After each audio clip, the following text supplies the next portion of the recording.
Isang magpagpalang araw sa inyong lahat. Ako si Francis Angelo P. Galagnara at ito ang News Report. Nagpapatuloy ang tensyon sa pagitan ng Pilipinas at China sa West Philippine Sea. Kamakailan lamang nagkaroon ng mga pagkaakusa na napagtututok ng tubig ng mga barko ng China sa mga barko ng Pilipinas.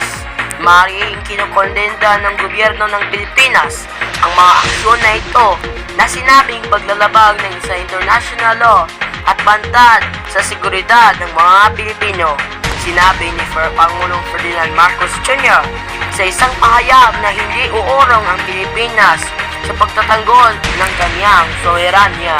Sabi ni President Marcos, hindi tayo papayag na ikaran ang ating karapatan. Panindigan tayo para sa ating bansa. Samantala, nanindigan naman ang China na mayroon silang soberanya sa halos buong South China Sea at ang kanilang mga aksyon ay para lamang protektahan ng ating teritoryo.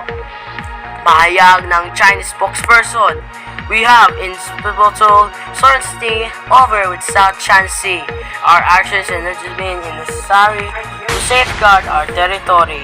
Patuloy ang patawagan ng isang bansa kabilang ang Estados Unidos na respetuhin ang international law at panatilihin ang kapayapaan sa rehiyon.